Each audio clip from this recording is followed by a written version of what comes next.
And like, I didn't even remember. I didn't get the countdown to how many centimeters I was. It was just, you're still 1 centimeter. And I was like, this is what one feels like? This is what one feels like? Oh my God. And I was like, Good morning, Raychel. good morning. Well, how the tables have turned. How the tables have turned. Yeah, hi. So this is a different one, isn't it? Yeah, you're sat over there and I'm sat over I know. here. I'm the guest. It's my guest feature on the podcast It today. is. How exciting. I'm a little bit nervous. I'm not going to lie. Yeah, you've been like itchy all morning. Yeah, a little bit, actually. I don't know why. It's true. But obviously, there were a few little hiccups to start, I guess. That's why. But now it's like, oh, okay, I've got to talk. You do have to talk. First of all, thank you so much for inviting me along again today. You're very welcome. Secondly, Mm-hmm. this is very exciting for me. Oh, yeah? Why? Because obviously I've seen the journey of Milk and Mummies. Yes. And I was on it right at the beginning. And I love everything about it. And now it's your turn. I know, right? And what better person, I think, to interview the Hello. host Hi. than probably your longest friend. There you go. Yeah. Because I was thinking about this last night. It's been coming up to 30 years that we've been friends. Oh, my days. 30 years. Do you know how that's insanity. 30 years, babe. Yeah. That's wild. I know, right? So we've been friends longer than some marriages, or longer than most modern marriages. Yeah. That's quite rude to say, man. That's so rude to say. But yeah, that's wild. Whenever I think about us like that, that's when I sort of, for me, again, I think the life milestones that we've had, they're the things that can be like, oh my gosh, like, that's when she met her husband. And like the whole journey of that, and even like before you met him, what that journey was like as well. Yeah. And oh my gosh, you were at uni when we did blah blah blah. Oh Yeah. my gosh, like you were the first person who threw me like a I guess like a little surprise birthday thing. Yeah. And it was in Starbucks in Ealing Broadway, the first Starbucks that they had in that area, and it was like after school. So I remember like when I think about us and like the journey. Are you sure that was me? Because I don't remember that. Don't you? Oh my God, that's like a poignant memory for me. Is it? Remember? No. Me, you, a couple of people from school were there as well. Oh my gosh, me, you, James, Amma was there. This is like year 9, year 10, like year 10 vibes. Yeah, no, I don't remember that at all. Unbelievable. I'm so glad I did that though. But this is Thank what you I'm very saying. much. Like I think we've had so many core memories, you know, throughout our life, Yeah. and we've seen each other just grow, develop, step into their light. Yeah. You know, make shit choices, make Yes. shit decisions, Woo! overcome yes. them. Yeah. Right. Awkward And now, filming. you know, just all those milestones. We've seen every single milestone. Like, yeah. you know, when you think about the people that are close with you in your life, like for me, it's my husband, it's my sisters, and my mum, and they've obviously seen a lot of things, and especially like your husband and your partner, right? Like, you think that they know you better than everyone else, and they do know you very well, but then you think about and reflect on your other relationships and friendships that you have, and you're that one person that has seen, fucking hell, you've seen it all. The stuff. I know the things, guys. I know where the bodies are buried. I know the things. Sorry, you also know mine. Exactly. Throw that key away. But yeah, no, it's wild. It's insane. And then obviously us stepping into motherhood in the way that we have, and you've got 2 little ones, which is wild to me. I mean, like I saw yours this morning. Yeah. She popped along, and my heart was so full and so happy This is wild. just seeing you as a mum. But I mean, that is one thing that we're going to discuss in today's podcast with Amber from Glamber as a special host guest today. host today. This is very exciting. Love it. I'm very, very excited for it. I do feel nervous. Anyway, whatever. Okay, Yeah, so let's go. welcome everyone to this very special episode of Milk and Mummies, where I, Amber, will be interviewing our beautiful, beautiful host, Raychel, for the very first time. Hi. We're going to be delving into life before motherhood, decisions made before and after, when we're talking about how it feels now, the journey that you've had into this beautiful mess, I'm going to call it. Great way to describe it. I think so. Yeah. And yeah, I'm really excited for this. So welcome everyone. Thank you for joining us today. Thank you, Rachel, for again inviting me. Right. Yes. Let's start. Go on. So, okay, before you sent me a set of questions. Yeah. Just sort of like pointers that I could be asking you, things like that. In true Amber style. Not doing any of them. We're not doing any of the questions. No. There were prompts, guidelines, but cool. Okay, go for it. We're just, I mean, I'm only kidding. No, we will. We'll kind of follow a bit of a structure here today. Do what you want. You're the host. It's exactly. your party. Yeah, I am. So I'm in control today. This is fun. Yeah. This is fun. Okay. So I guess let's start with you. Okay. So everyone knows you as Rachel. Hi. Yes. What was you? Who are you? Who am I? Yeah. Bloomin' heck. All right, so that's a very, very heavy question.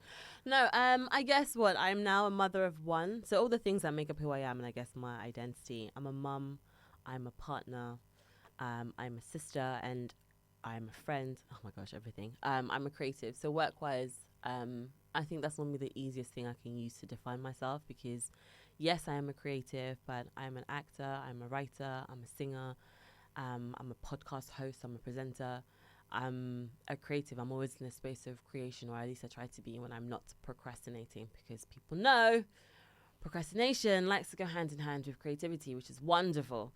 So I think they're definitely titles even, or markers I would use to describe myself. But yeah, I'm just this weird little creature running around on this very blue rock floating through space. That's who I am, just observing life and people watching as I go, because I love to people watch. There's nothing more entertaining and fascinating than people watching. People are pretty disgusting. I've seen lots of disgusting stuff, bro. The amount of times you'll see someone, say on the tube, just lost in their thoughts space, watching something on their phone, maybe reading a book. They're picking their nose and they're eating it. That is disgusting. That's a classic. Or another weird one, people with, I guess, long hair. They'll play with it, and then they kind of will just start to tongue it a little bit. Tongue with their hair? Yeah. Or, I've got a few. The ones who will pick their nose, might pick their ear, and then have a little smell. People are vile. I've seen a person do a shit in the street before.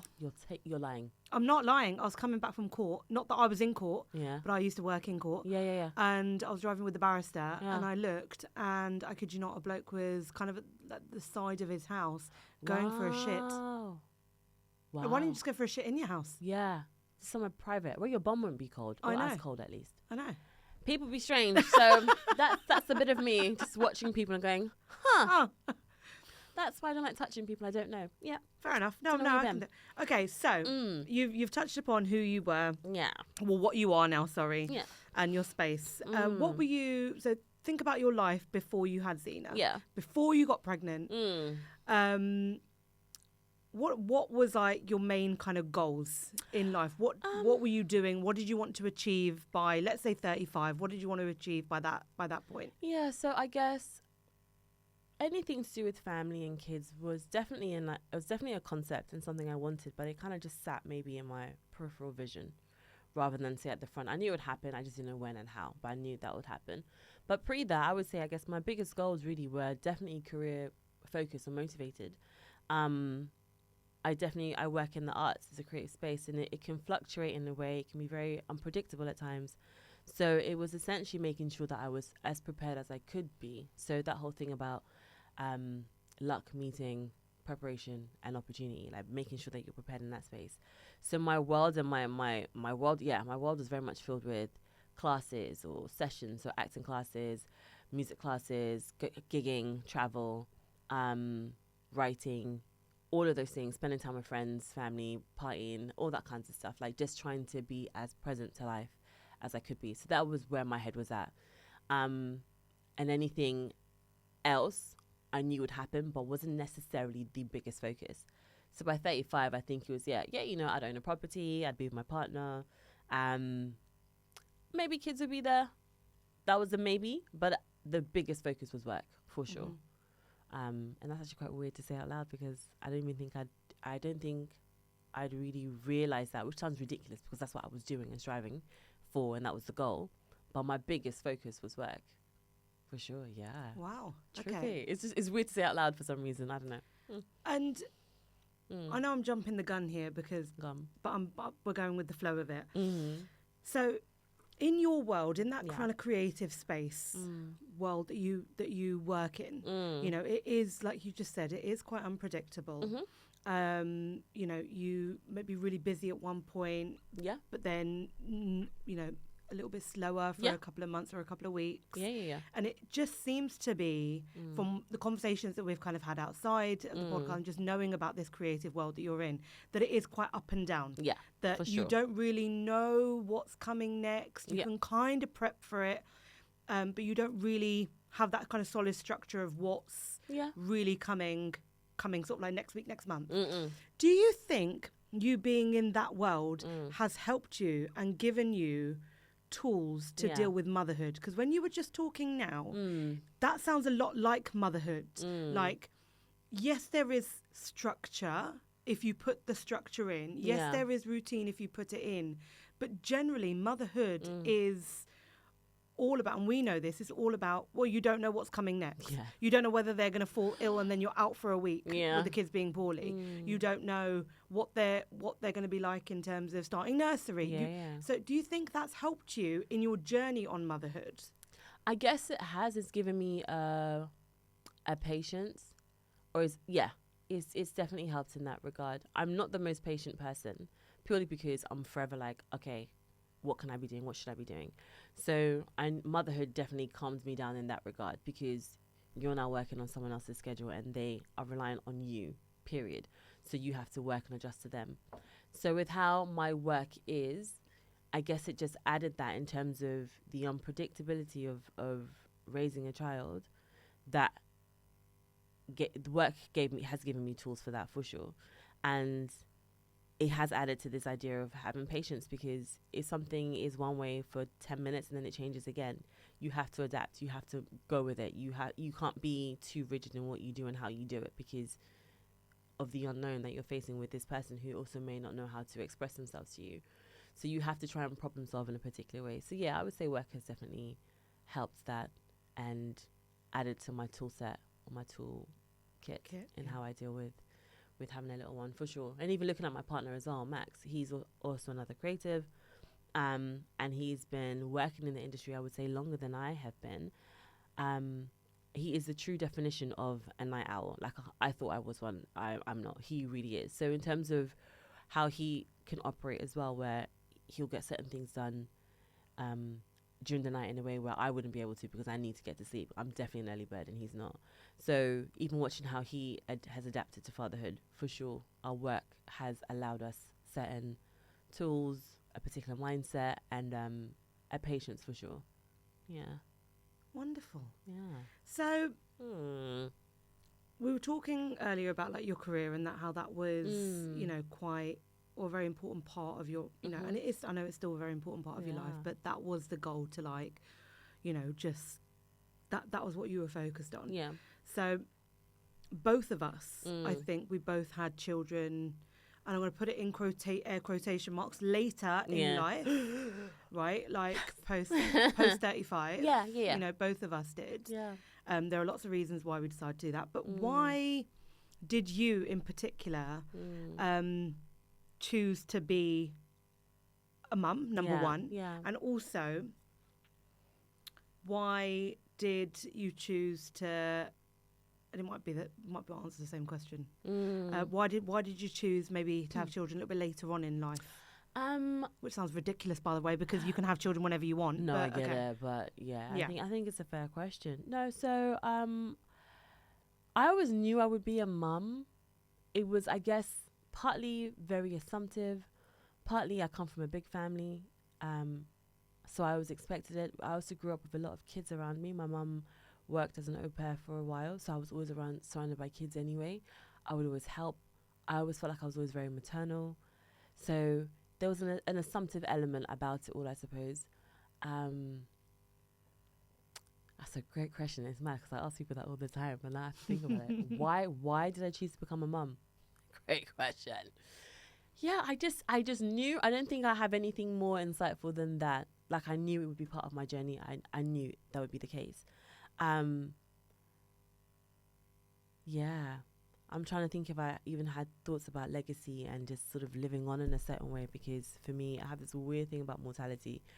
When I discuss, I think I've always been fine with the idea of like, when it's your time to go, it's your time to go. That's fine. But I reached, something happened to me, I think between the ages of 14 to 16 when I went, oh my God, you're going to die. We're going to die. And like, oh my gosh, what happens next? Oh my gosh, all that kinds of stuff. So I think I had this thing about time and making the most of your time and being present and, oh my gosh, legacy. Oh, what are you leaving behind? Blah, blah, blah. I don't think I ever equated children to that, but I just knew that I would be a mum. I just knew. I also had this, the older I was getting as well, there was definitely an element of, you know what, if it doesn't happen, it doesn't happen, and I can make my peace with that. That was absolutely fine. But I just knew that it would. It was just a case of right guy, right time. And even that would have shifted along because certain relationships didn't pan out in the way that you would have thought that they would. Yeah. And then it was a case of, okay, well, if it's right, I'll know. And that's what's happened here. I've already forgotten the second question that you asked me. But why did you choose to or have do it later children? in life? I think you've kind of answered that. Yeah. It was the right time. Right time, right guy, right time, partly. And then also, pre me even understanding what life was, you know, I had my whole life mapped up. By the time I was like 16, I knew what life was going to be like. I'm going to be signed to a label at 20 this. I'm going to do this at 20 this. I was going to get married in my head at 26 or something. Because obviously that's how life works. And have my kids at 28. Like, without me really knowing what life was like, I had this plan. And then life lifed in the way that it does and obliterated that in the best way possible, to be honest with you. And this is just where it's taken us. And I guess pre this relationship that I'm in, I was in a long-term relationship, and I had thought that was the one that was going to I guess go the distance. And I was in that relationship in my mid to late 20s. So if anything, I think family, kids, marriage, that kinds of stuff was gonna happen a lot sooner. So I kind of saw that happening pre 35. Yeah. And obviously things changed. And so this is where I found myself. I found myself single at, how old was I? Lord. 31, 32. Yeah, 31, 32 or so. Yeah. So now I'm single, and I've just come out of something that was for a good few years. Yeah. So now it's a case of getting back to yourself, finding out who you are, reestablishing yourself in a certain way, spending time with yourself and all the rest of it. And I was not in a space or not wanting to get into a relationship at all anyway. And I think even with that, at that point in life, things like relationships, marriage, kids, all of that was just like a no. I had no idea how it was going to happen. I couldn't see it happening. If it does, that's great, but it was not in my focus. It wasn't even my peripheral vision at all. So that was life. And then I met someone where I was like, oh no, okay, I want to commit to you and I am committed to you. Let's do this. And so that's what it is. So I guess it was a matter of just, it was a case of life circumstances that kind of led to me having kids at a later age. Yeah. Did you have a conversation with your partner then prior to getting and falling pregnant? Did you guys sit and discuss like, a timeline? Not necessarily a timeline, but we knew that we wanted to. We knew that we wanted to, and we know what we want to achieve career-wise. So then it became a case of like, okay, well then when's the right time? There is no right time to have kids. Wonderful. Never. Okay. So what, do we just choose when? We're going to choose when? Okay, we're going to choose when. So just what, like next month? Oh no, like, so this is the conversation. Too soon, too this, whatever else. And then it was like, okay, well, we know we want to do it. Let's just go with the flow and sort of see what happens. And that's kind of how it was. But in terms of anything else in the conversation, I think the more serious points were, I guess, making sure that we were aligned. Our principles, our morals, what we want for our child, what we want our world and our home to look like, things like that. Those kind of really took real attention to detail because we both take this so seriously, man. And it's like we have great families in so many different and wonderful ways, but I think that there are loads of things that our parents went through that we wouldn't want to go through ourselves, and we don't want to put our kids through that. And you do the best that you can with what you know and what you've got. And looking at our parents, there are things that they didn't know. and we're aware that we're in that same position as well. But whatever we can contribute to or control or clear up or make sure we've got that bit done right, let's do it. So those things kind of took real focus. So they're kind of like, okay, let's do it. That was a bit of a okay, sure, and then off we go. So it's weird to feel like that was the most flippant part of it all, because it's a bit like you're raised to like have safe sex, don't use protection, don't do this, don't do this. So then to be like, okay, so we're just not going to use anything. No, I'm not going to use anything. Like, for real. Not the silly stuff that you might do when you're younger. Like, yeah, okay, no, it's fine. Just do it. Not that dumb stuff. This was like, okay, there's always real consequence when you put a penis in your vagina without protection. I'm aware. But it was like, this is like, no. For real consequences. No morning after pill. No whatever else. This is like, we're trying to create life here. So that was interesting. That was funny. That was very funny. I wish I was there when you guys were having this conversation, because I can just imagine it just being comical, to be honest with you. Comical and like just very high pitched, like how you were talking just like, now. Yeah. There was lots of that. It was very funny. Very funny. And getting pregnant then, after you had like these conversations, after you came off, any protection that you were on, you decided, right, that was it. We're going to go balls deep into this, balls right? Deep. So gross. I know, so gross. One of my favourite sayings, isn't it? Right. Anyway. So once you decided that, how quickly after did you fall pregnant? Ooh. So I would say maybe 6 months, in the sense of, we kind of like had the conversation, say June-ish. And then, so I would say maybe from July, okay, we're doing this seriously. Like, as like, we know what we're doing and here we go. And I guess I would say 6 months, because I saw my doctor at the end of the year in December, and she was just like, okay, this is what you guys are doing. That's great. Don't rely on the apps, because I was using an app to kind of really monitor like my time of the month and when I was ovulating and stuff. And she was like, cool. However, if you're really serious about this, use ovulation sticks. So I swear by them. Just that you pee on them every day at the same time, give or take. Did you remember to pee on them at the same time every day? Because I always bloody forgot. Did you? No, I was kind of decent. At least within the same half an hour window. Okay. I kind of wake up at the same time all the time, innit? So it kind of worked out well in that regard. Pee on it all the time, and then you're kind of understanding what the hormones in your body are doing. That helped. When I followed that advice, the next month I felt pregnant. Wow. Which was hilariously funny. You're not the first person to like rave about ovulation sticks, actually. And in all honesty, I think they are the most trustworthy tools that you could use. As opposed to things like the apps, or you can get like these watches and you can like test your flipping body heat and all of this stuff. Yes, that's another one. That's true. All of this stuff, like it's your piss at the end of the day. Your piss, basically. Your HCG in your figures everything out. There we go. Doesn't it? In your urine, it's true. So So that was it. Just every morning, check in, and then I think even wrapping your head around this idea of you're ovulating, and it's 5 to 7 days, or however long ovulation is meant to be. I think it's 5 to 7 days. And even in that window, there's only 2 or 3 days where you are truly fertile, like the egg has been released. And in that window, really, I've just said 2 or 3 days, but really it's like 24 to 30, something hours. It is so detailed. So the window in which you have to fall pregnant is like a day. Yeah. Pretty much. And even in that day, it's best at the start of the day. And it's just, the mind boggles, because pregnancy and getting pregnant and trying to have kids is not something that we really talk about. Really, you're not educated on that at all. It's more the case of don't have sex, at best safe sex, and don't catch STDs. Great, grand, I get it. They impact your life in phenomenally difficult ways. Great. But in terms of you reaching a certain stage in life and you want to do these things, no one's kind of talking to you about the kind of math that you have to do, or maybe how your diet might have to change, or how much exercise you can or can't do. That just things in which you can do to help your body be prepared for the next step. Sure. It's not really focused on. So it was definitely a learning throughout the whole process. And I love a research situation. I am definitely that geek. I'm definitely that nerd. So it was so fascinating and so interesting to read. But it's like, wow, I had no idea. Wild. So in that window, so obviously you've done the research. Yeah. In that window, and I ask this because I know that it can be an issue for quite a lot of people as well. Did you feel pressured to have sex in that window? Did your partner feel pressured?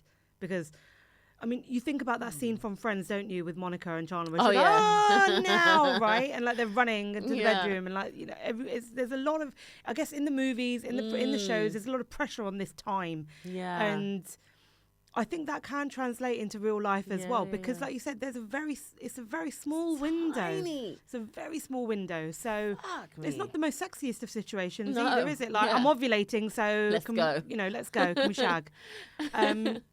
I mean, yeah, it's really not sexy. No, there was no pressure. I think because we had this idea of Respect. going with the flow. We're going with the flow. Let's see. Oh, yeah, whatever.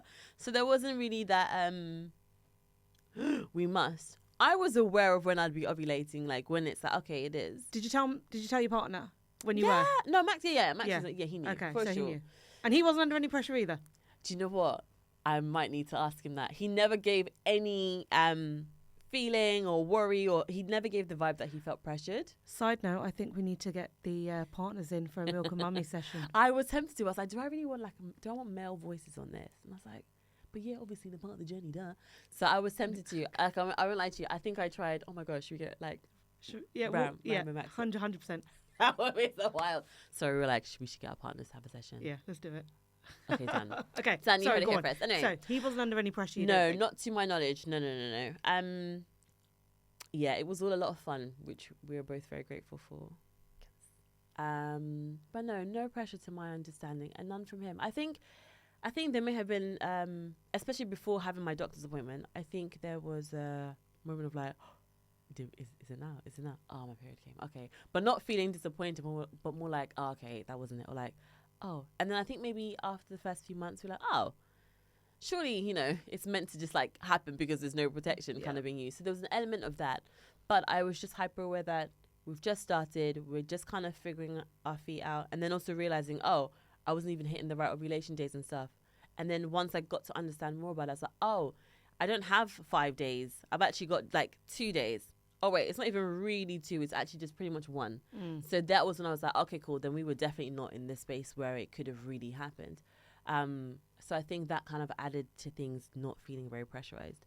But I definitely did have, and even now I kind of wonder where, obviously, I guess when you're younger, and this could be an age thing, I suppose, but when you're younger and you're seeing girls kind of just fall pregnant because they sneezed or whatever, do you know what I mean? It just happens so quickly. I guess it's, again, interesting understanding what your bodies are like then. I obviously never checked my ovulation and stuff when I was younger, in my early 20s, early teens, early 20s. So I don't know what that window would have really looked like if you were trying to get pregnant then, you know? But yeah, so not pressurized, a lot of fun, and a lot of, is it? Oh, okay, no, it's not, okay, it's fine. Yeah, I mean, we weren't really ready anyway, it's fine, do whatever, that kind of conversation. Yeah, that's what that was like. Okay, so you've done your 6 months, you've started tracking your cycle, ovulation, 6, everything, and then what happens? Talk to me about when you found out you were pregnant. Talk to me about the days before, the day of, after. So days before, it was my birthday. So Zena was definitely a birthday gift. Sorry, baby, because one day you're going to hear this podcast, and I apologize. But yeah, she was a birthday present. So it was like my birthday. We'd gone out. We had a great time. We're drinking. I'm drinking. Max doesn't really drink. Have a great time. And like, so my birthday is in January. So January into February is oddly a pretty busy time for me work-wise. So I'd booked a few jobs. So I'm in pure celebration mode. I'm working dope. Then you have, whatchamacallit. So quite a few bands that I gig with, or was gigging with at the time. And they did kind of like their, I guess, staff party vibes. So there were quite a few parties I was going to. I was drinking. I was partying. I can't even stress that enough. It was great. And I knew I was due. Like, my period's going to come soon, whatever. And I was feeling that way, but it just hadn't come. And I was like, okay, cool. A couple of days, whatever. And for me, if ever I'm late, I'll go for a really, really long walk or have a long-ass session at the gym. And the next day, my period will always come. Cool. That didn't really happen. I was like, well, it's fine. I'm feeling that way. So it's any day. And then still nothing. I had a massive night out one night. Then it was my friend's dad's funeral the next day, and he was a very sort of life and soul type of character. So he'd put money aside for everyone to have like a massive party to celebrate his life, which was gorgeous. And still nothing. And then I was like, ugh. And Max was like, do you want to just take a test just in case? I'm like, well, I know it's not the time. It's just my period, blah, blah. Did the goddamn test. And then I remember going, Max. So I walk in the room and he's like, we look at each other and I was like, yeah. And I was like, when I say to you, every emotion went through my brain. My mum was also here from Ghana. We were going on the way to see her. So we were getting ready to go see her. And I was like, I was happy. I was scared. I was elated. I was angry. I was fearful. I was joyful. I was confused. I was like, oh, I don't know. Uncertain. Every single emotion I could have went through my brain. And Max is such a chill guy. He was like, okay. And I think I wanted him to do more or say more, but I didn't even know what I needed him to do or say. But I was like, okay. I said, well, we don't think about it right now because we're going to go see my mum. But I was like, oh my God. That was kind of what was in my brain. So not the, oh my God, baby, we did it. Look, it wasn't that thing, which I thought it would be. Do you know what I mean? Like just the, I don't know, I'm shaking and doing that stuff. But it was such a, whoa moment. Like shit just got really real. Like for real. Did it feel like that instantly when you saw those lines that shit got real? Yeah, it was like, Max. But I had that moment to myself where I was like, okay, like it's done. That was trippy. Hella trippy. Do you vividly remember that moment? Yeah. Like, I think everyone really remembers it. Yeah, for sure. It was just, and me going into it like, it's a waste of a fucking pregnancy stick. Do you know how expensive they are? They're Like, so do you know what I mean? expensive. Oh my God, it's They're so expensive. expensive. I don't care what brand you get. It's So fucking expensive. pricey. And it was just like, why? Like, we've got to go, a traffic. Like, just thinking about everything else other than the possibility of it being a yes. Yeah. And then it was, Did you tell your mum that day, by the way? absolutely not. Thank God, because I think she would have killed everyone. Literally. But it's so funny because when we got the conversation my mum was having was like, oh my gosh, what are you waiting for? When are you going to have kids? What's taking you so long? Max is I love this line. Max, when are you gonna score the winning goal? When are you gonna shoot your shot? Oh, and wow, Mum. my mum is just She's outrageous. goals when it comes to. I love her so much, though. There you go. No filters and just saying how you feel. So I was like, when we know something, we'll tell you. But obviously, we know what's going on. When we know, we'll tell you. Were you not blah. tempted? No, not at all. Just because it felt like it was like I didn't know enough yet. It felt like it's so early. Or is it so early? I don't know. Anything can happen. So I was like, okay, let's just sort of see. And then it was like, so once that whole day was done, then we could go home and kind of like talk about, okay, how are we feeling? Are we sure? Okay, what do you want to do? I can't believe this. That's when we kind of had those kind of chats and stuff. But Did you only take the one test or did you take multiple tests to check? One. Just one. Then you were Just done. the one. Yeah.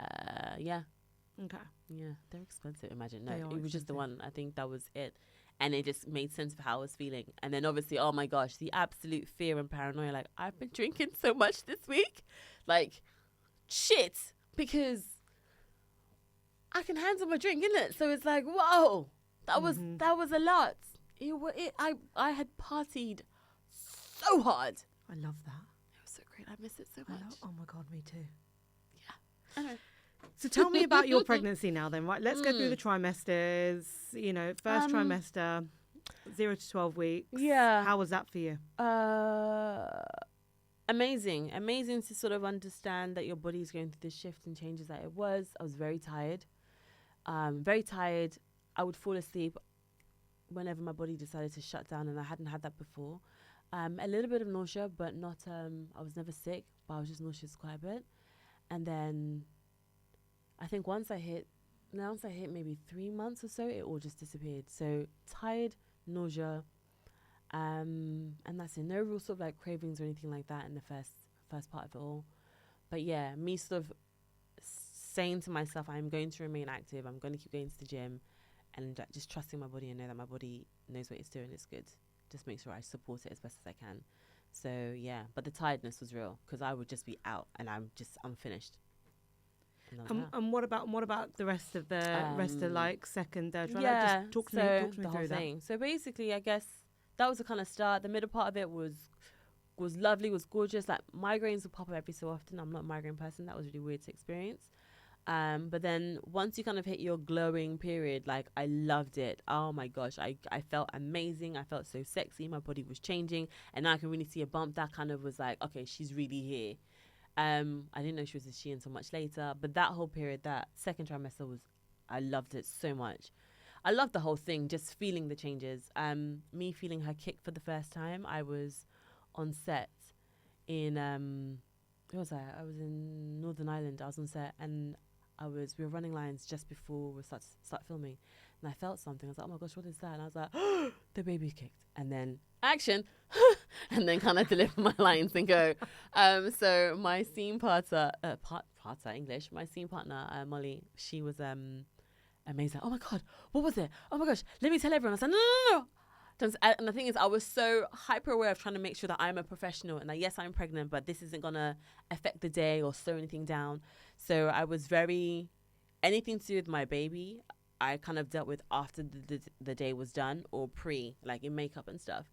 Because for this particular job, I had a lot of prosthetics and stuff on. So I would deal with it in those periods. But when I'm working, it's like, no, I'm working. So I almost felt like I had a point to prove almost, which nobody had asked me to. But I did feel that.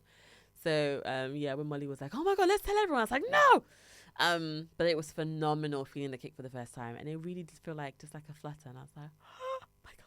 Anyway, so that was dope. And then like the last bit, that was interesting. I definitely started waddling a lot earlier than I thought I would. And then towards the end, my God, I think putting on socks was impossible. Putting on your pants, like trousers or leggings or something, was a major accomplishment for the day. And then that was it. So I didn't have anything heinously horrible. I know it can be really tough for people, but I didn't really have that. And then we had a bit of a, not a scare, but I guess like a, what's the word? I always say scare, but it's the wrong word. False alarm. And then one of the nurses, they were like, okay, we'll see in a few days. And I was like, yeah, but you guys have said she's absolutely fine. She's not in a position to come. And then maybe 10 days later.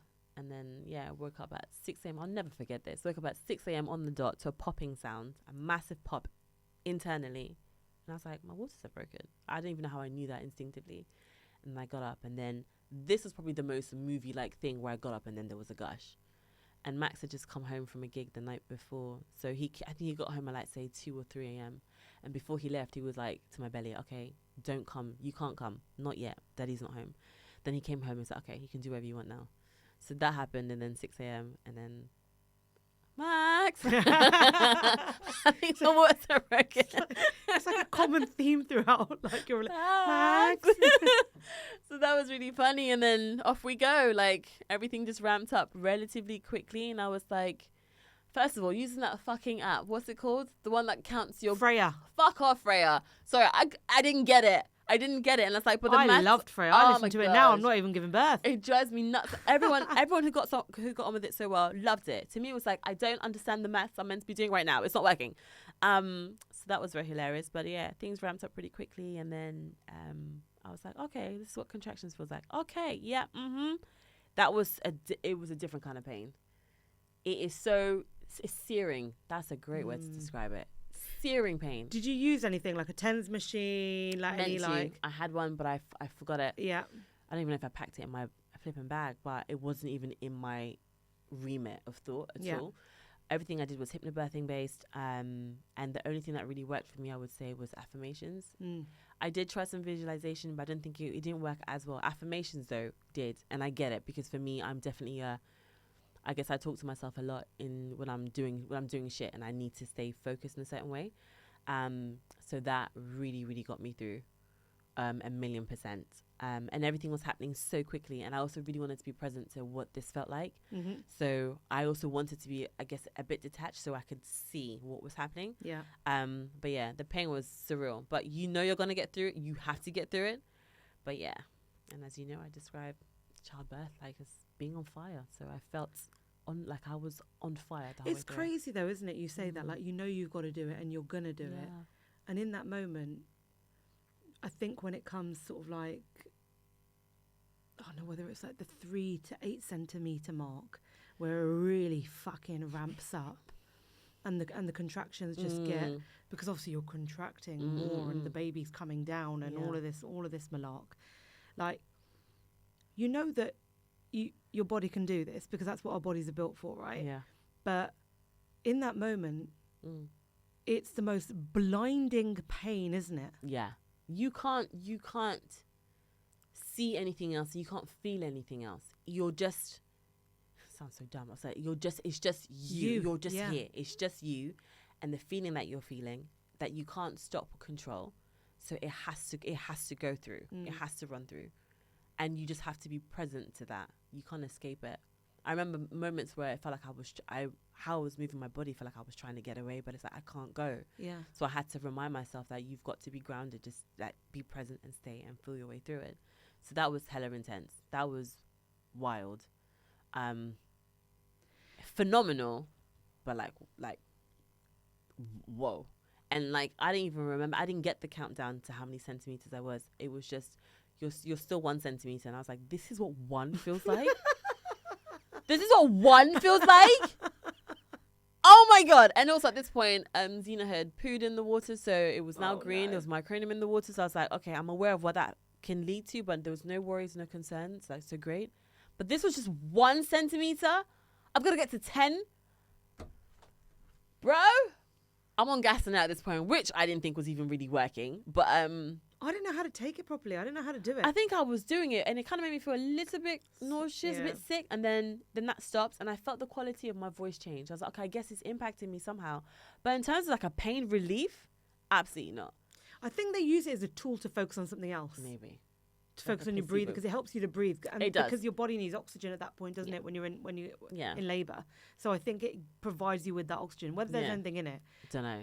Because the thing that got me as well was when they brought mine in, the canister, whatever you want to call it, they were like, oh, okay, it's not as full. It's a bit low, but you should have enough for now. So as I'm going through, I'm like, there's nothing in there. I'm sure there's nothing in there. Because I don't know what I expected. Was I meant to get a bit lightheaded and a bit like, maybe I thought I was going to get to that state. But I was like, nah, absolutely not. But again, I want to feel all the things. So I'm glad that I was as present to it as possible. But I was just like, that was just 1 centimeter. So then to have someone come in, I think at one point when I think maybe there was just a change in how I was sounding, something. She just went to check and she's like, okay, time to get on the bed. Baby's coming now. I can see the head.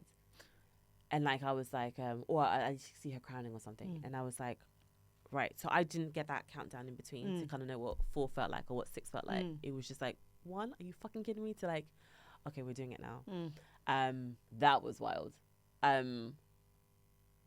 Yeah, as I be thinking, it was amazing. Sorry, like it was amazing. Did you have any fears going back to your pregnancy? Did you have any? What were your fears when you were pregnant? Did you have any fears? Yeah, fears. I guess for me, we discovered that I have a fibroid, something that I had no idea that I had. I had 3. 2 super tiny that they weren't worried about, but 1 that was growing with baby. Can you explain what a fibroid is for people that don't know? Bro, I don't even know if I bloody well can. So a fibroid essentially is like it's a growth. I can't tell you what a fibroid is. Okay. Google, quick, go. Oh God. Is it? Stressing me out. Don't get stressed. What is a goddamn fibroid? So no, a fibroid is like I guess common. It's like super common, and I guess they're like they're cysts, but I can't even tell you what they contain. What's in them? So a fibroid is also known as a uterine myomas, or I can't say that word. They're non-cancerous growths that develop in the muscular wall of the uterus. Thank you kindly. They are made up of muscle and tissue and can range in size from a pea to a melon. Beautiful. So I was kind of there. Kind of knew what a fibroid was.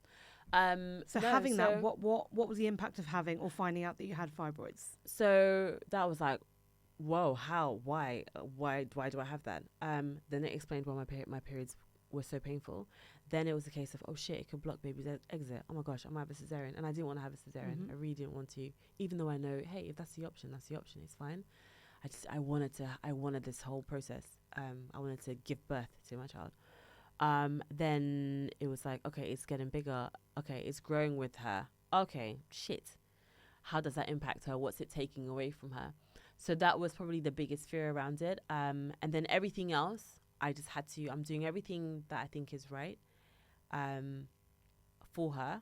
So what will be. So there was that element. So the biggest worry was more that. And then the idea of, because of what the fibroid was doing, I was just aware that I was potentially going to bleed a lot. That was the one thing that they really wanted me to be aware of. So if I end up getting rushed into surgery, it would probably be to do with that. So not to panic, I guess, as much as you can do. So there was definitely an element of like, okay, so if I don't make it, what do I want in place for her? Like, I did like a little video that I wanted. Oh my god, I was like crying. Oh, I don't want to cry. But like, what do I want in place? What I want done for her? I'm definitely gonna cry. Oh my god, how frustrating. So that, and then making sure what I have, like what needs to be in her name, the property that I have, what needs to go to her, like all that kinds of stuff. So there was an element of pre-planning, for her. So that was it. So that was the fear. Like I don't. You can't predict life. You just can't. Mm-hmm. And what will be. But I just didn't want her to grow up without me. And it was like, well, if that is going to be a potential, then make sure she's got wherever she needs from you now, you know. So there was that. That was probably the biggest fear, or the biggest worry. Yeah. Thank you for sharing that. Because I know it was quite difficult. Yeah. At the time. Mm. Mm-hmm. You know, the thought of it, and yeah, no, that I think it's a fear for a lot of mums, but it's not spoken about. Yeah, I guess. Because childbirth, the amount of pain that you go through is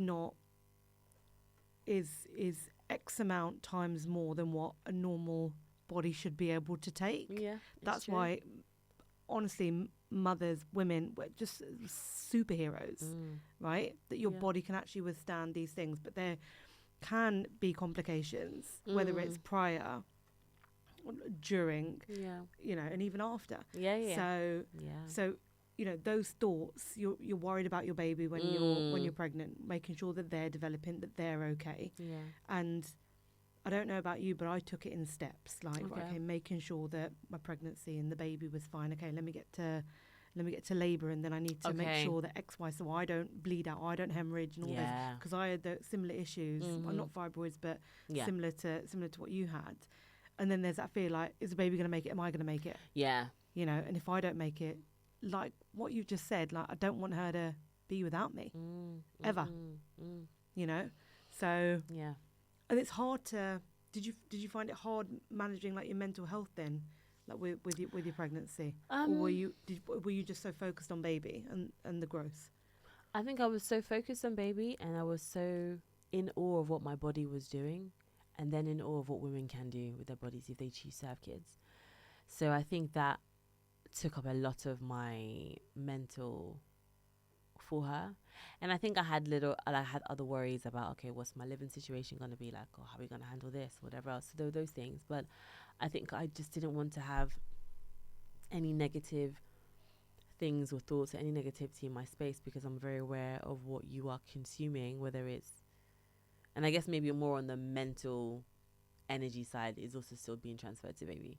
Like, and I think I don't, even if you don't believe in that kinds of stuff, it does impact them. If you spend a lot of your pregnancy being worried and all that kinds of stuff, that the stress and how you are in those spaces, it does impact them. And it's so funny listening to some of our elders say, where I'm thinking of a particular friend right now, where she's quite a warrior. She can be, oh, that isn't done, or oh, this is this, and it's so funny because her mum was like, she knows that that's directly because of what she was like when she was pregnant with her, because she was worried and stressed out a lot.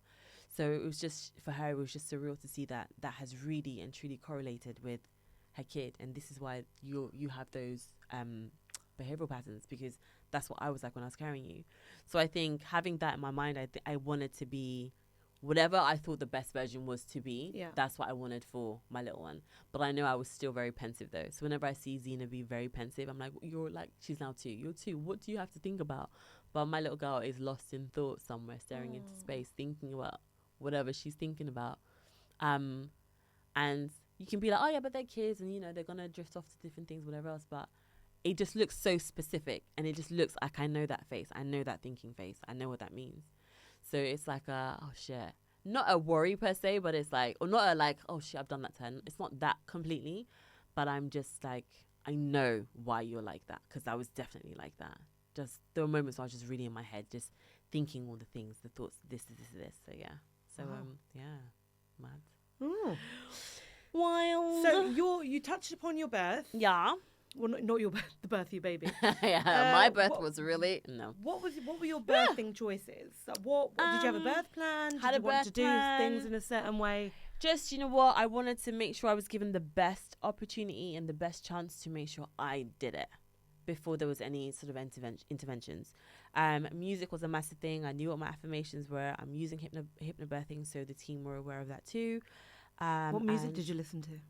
I left music to Max. It was just so interesting. I did almost want to have like soothing sort of sparry situations. And I was like, you know what? That's also not me. Stick on some Dr. Dre. Do you know what I mean? No. Like, give me a bass line, give me drums. Like, that is where I'm loud, and that is the rhythm of my life. Like, it's not the quiet and the soothing. So I was like, okay, baby, you just handle music, and yeah, it was dope. You couldn't do Scientology then, like birth in utter silence. Utter silence. Nah. I think, do you know what it is? I feel like I'd be like, yeah, sure, let me do it, but it'd be for a laugh, like for a giggle, because there's absolutely no way. Nah. So that was that. And I love music so much. I'm open to so many different styles and genres, so I wasn't particularly picky. Max is very sort of, as open as he is, he's definitely rooted in like funk and soul for sure. So we had the Gap bands playing for sure. We had some Lauryn Hill playing. Yeah, and I think she was born to Outstanding by Gap Band. Wow. So cute. And I was like, oh my God, and she's amazing. She is outstanding. But yeah, so yeah, that was it. So that was kind of what I wanted. I hadn't even had a chance to think about scents or smells, and I do love those things. But yeah, it was more music, just having a calm, cool place. And I think I wanted somewhere really dark, but then it was October, and then I think it kind of shifted from dark into light. And then, yeah, she was here at 10:15 after like half an hour of pushing. And she came. And she didn't even make a sound. I think they needed her to make a sound. And she was like, wah, like over it, like leave me alone. Yeah. Just so funny. But yeah, that was Bubs. So, your pregnancy, your birth, would you do it again? Yeah.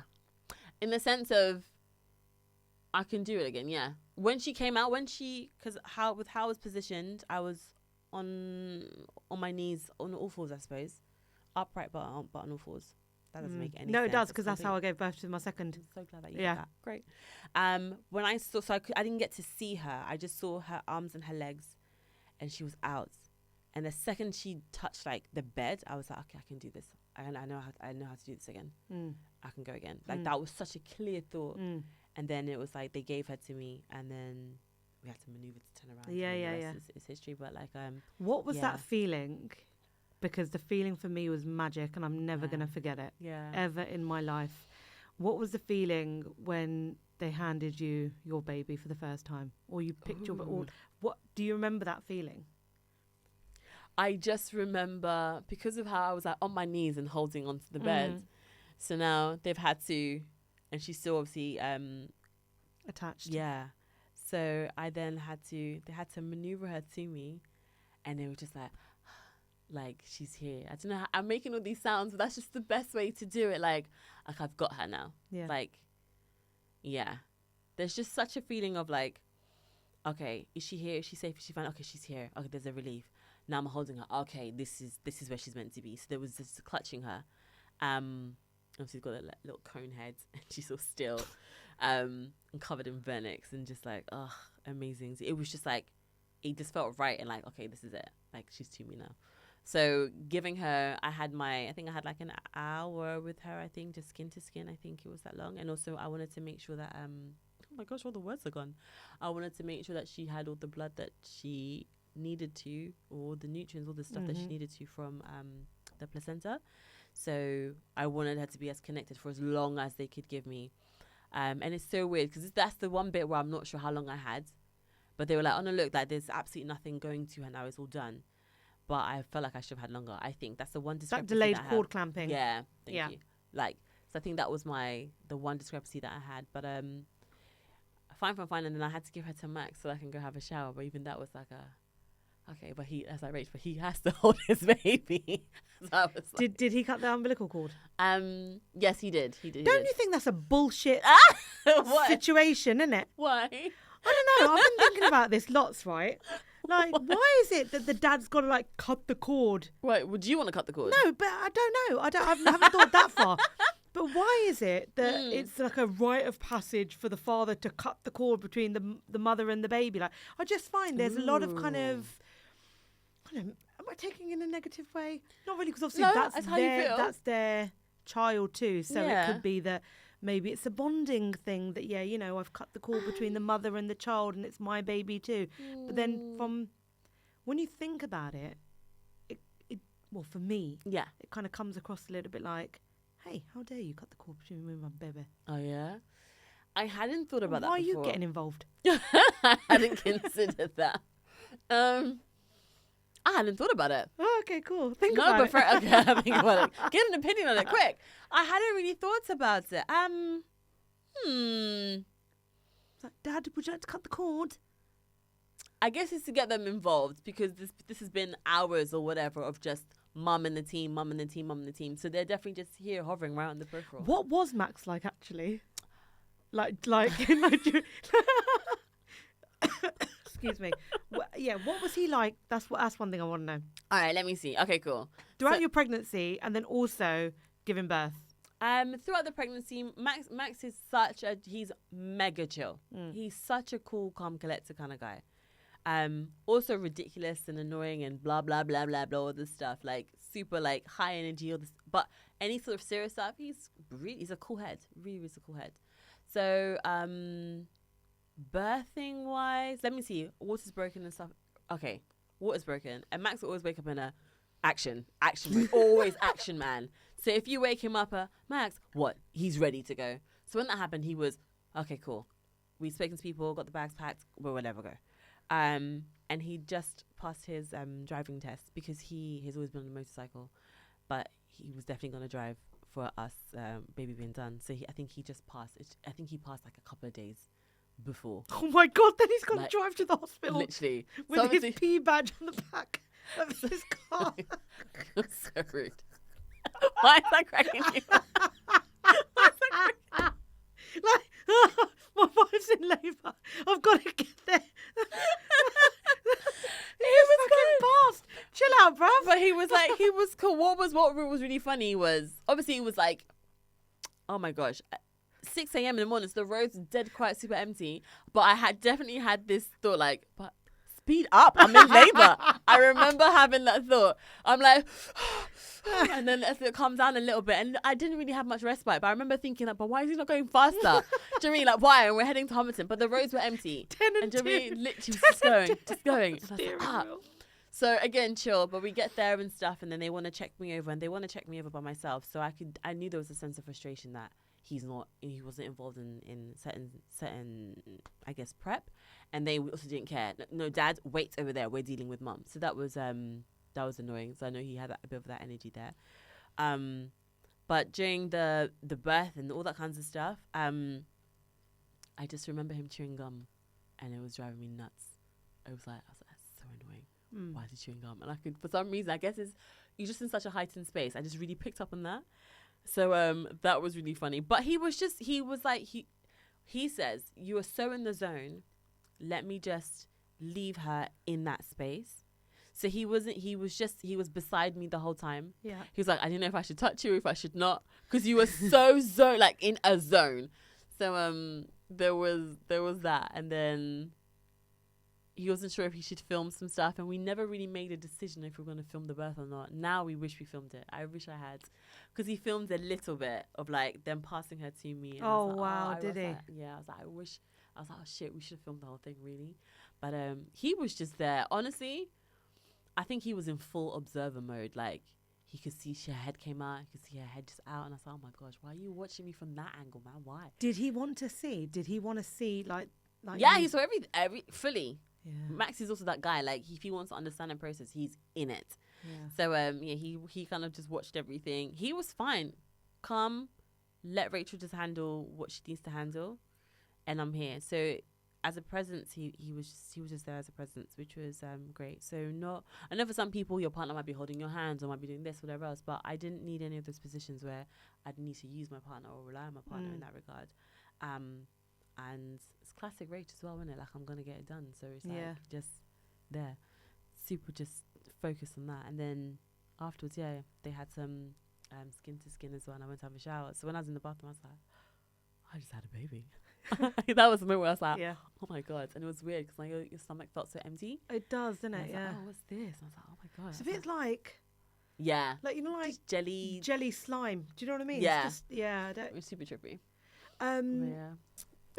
Did you have to have any kind of help afterwards? Like, did you get any stitches? No. Did you get any, like, did you like naturally pass the placenta? Yes. And all of that stuff? Yeah. I found that hurt when they were like pushing my tummy.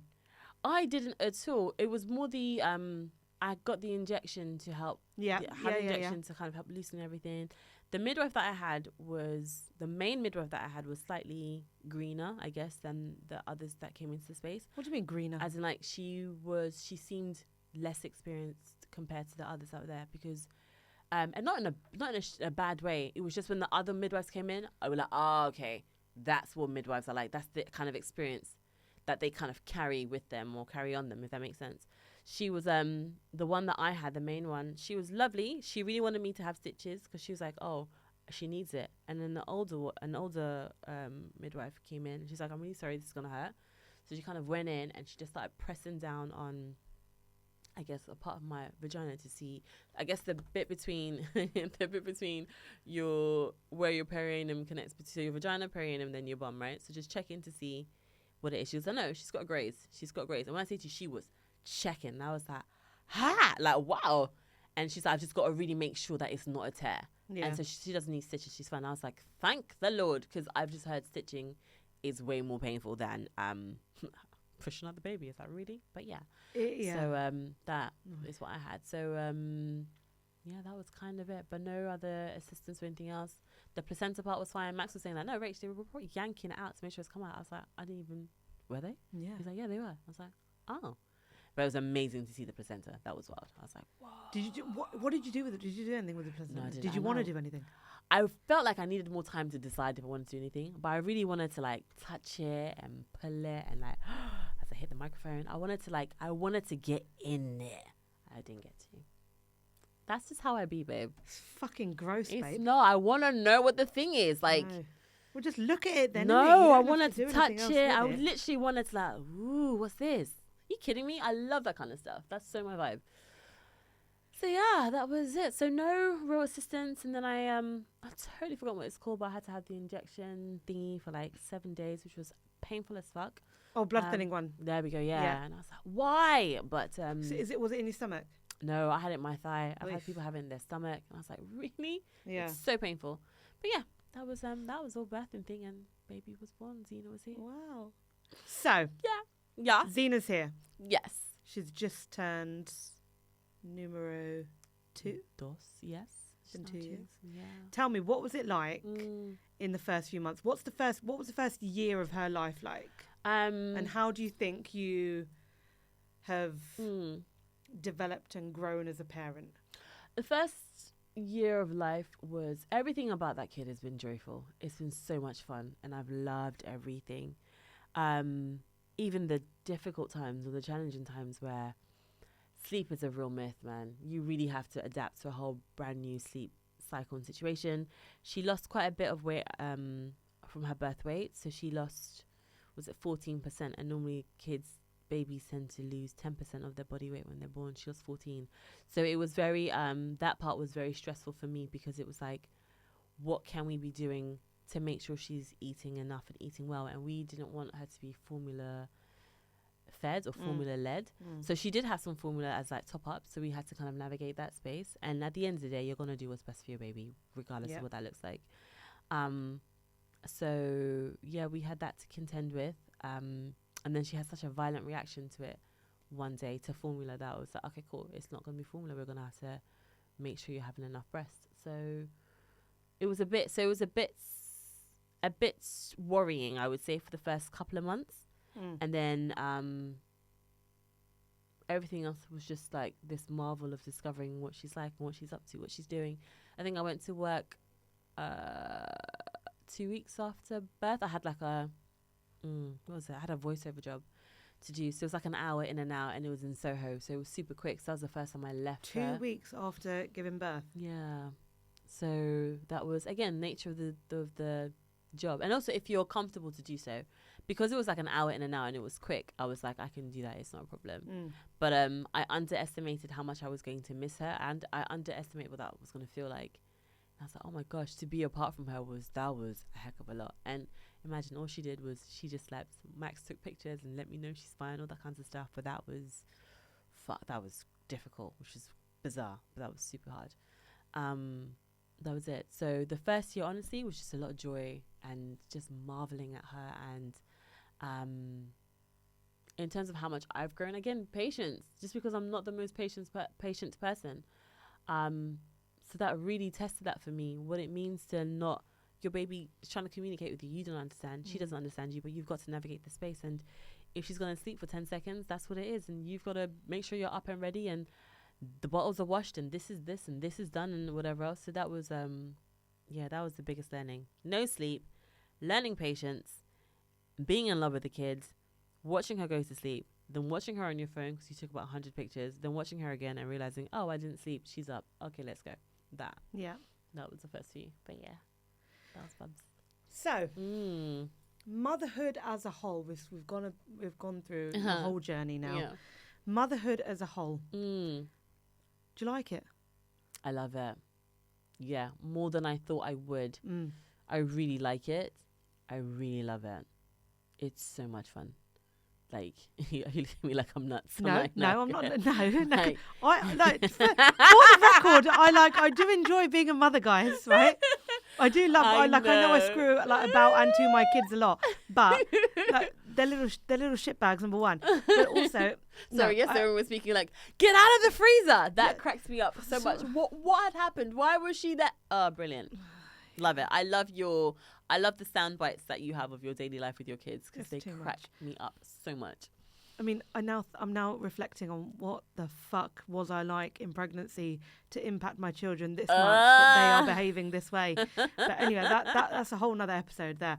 So yeah, seeing you, if I can just reflect a little bit, seeing you as a mum, and just the type of mum that you are, actually, like, I honestly admire you. Oh, babe. There are a lot of parts of you that I see, the way that you have approached motherhood, and the way that you are with Zena.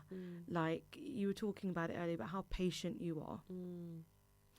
Fucking hell, like, that level of patience is wild to me. Shit, bro. Like, you are so chilled, you're on her level, you're calm. It's all the things that I'm like, how does she do that? What type of mum did you think you were going to be versus the type of mum you think you are? I thought I was going to be a very practical mum and very matter of fact. Like, I expected to lean more onto that side of it all. And not to say that I wouldn't be softer or have a softness to me. It wasn't that. But I think with what I understand life to be and what I've lived of life thus far, there are just certain tools that I know I need my daughter to have. Not just to give me peace of mind, but so that I know that she is equipped and she can handle life. And I felt like I was going to start that from super young, which I didn't even know what that really looks like or what that meant. But I expected to be very practical. I didn't think I was going to be so moved by every accomplishment that she did. Babe, I'm telling you, my girl could like just walk from here to there and not bump into anything. And I'm like, she did it. She's amazing. Do you know what I mean? I automatically go into that space every single time. So you're I think a super hype mum. Listen to me. Yeah. Oh my gosh.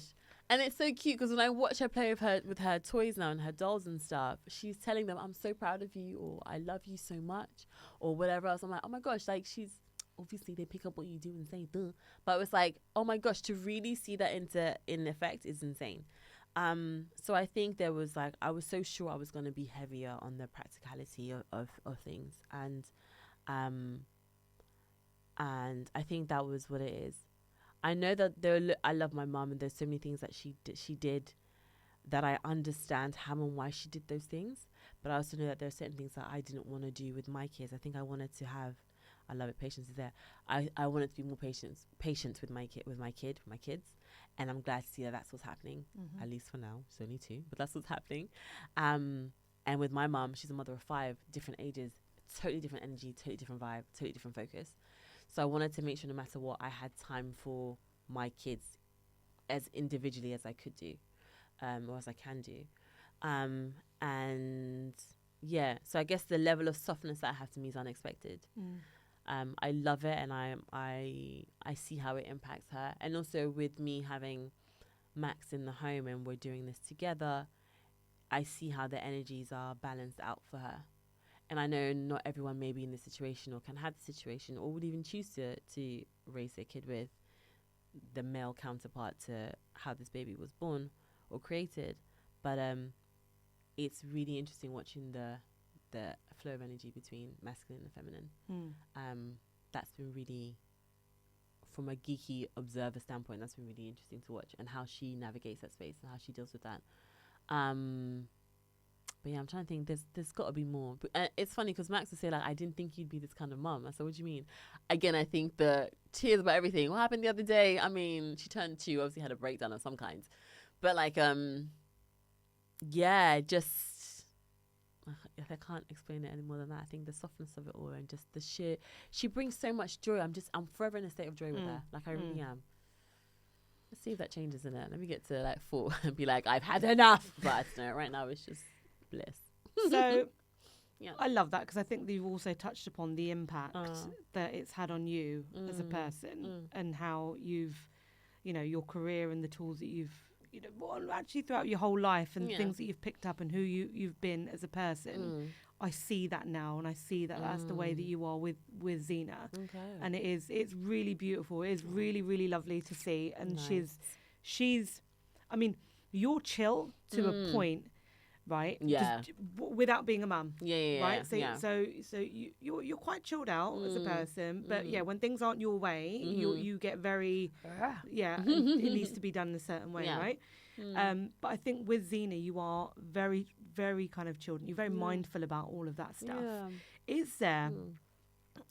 What about the impact that it's had on your work? So, when we spoke earlier, we said there's not really like a huge amount of routine. Yeah. You're obviously wanting to pick things up in terms of, your work and the creative side. But that does mean a lot of things. It means that you could be away for certain periods. Yes. It means that Max could be away for certain periods. Like, how has like having a child and being a parent, being a mum, impacted on your work? What advice would you give to someone else in this field as well? I guess the biggest thing I would say to anyone giving advice to them if they want to have kids, I would say if that's something that you want, be as prepared as you can, do etc. But do it.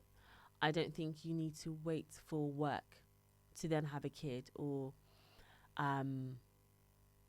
I don't think you need to work around work before you have a child. Live your life. Live life. With what we do, life dictates a lot of the art that we make. It has to. Otherwise, what we're talking about and how do you impact or reflect upon or share with society if you're not drawing from as best as you can life experience?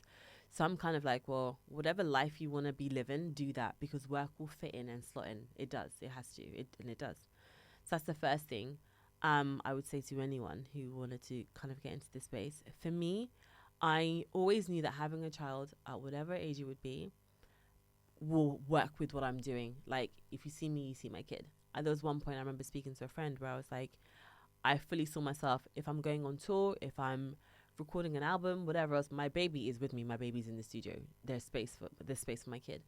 And that is what's happened now. So I've been very fortunate, I guess, where it's I've been able to bring her to work with me. So whether it's been commercial shoots or not, production has made sure that I'm taken care of, because I was breastfeeding as well. So there's a station, there's a space for that, or I'm okay, or when do you need to finish that? They've been really thoughtful about what I would need as a mum, and work has been everything I would have wanted it to be to support me being a mother.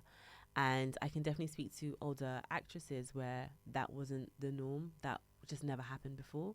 And for them to also even see the shift now to what they're experiencing when they watch new parents on set, to what I'm going through now. So I think if you're someone who wants to get into the space, this is the era that we're in, where whatever you want to call it, more woke, more mindful, more this, whatever, this is definitely filtering into our workplaces and workspaces. So there is space for you. So you being a parent doesn't mean that you can't have a job, you can't work, you can't leave your work and return to it. However you want to create your life, do it, because it will work for you. Do you know what I mean? That's the best way I can kind of say it. So that's the best advice. If you want to do it, do it. Make sure you're clear on what you're prepared to do, what you're prepared to accept. Understand what you're prepared to work for. I think for me, my value, or where I place value, shifted for me. If the money isn't right, I'm not leaving my kids. Whatever I do, if I'm being compensated in some way for my time, it has to be worth me staying away from my kid, because what I'm going to miss with my kid, I will never get back. That period. So if financially doesn't make sense, I'm not going to do it.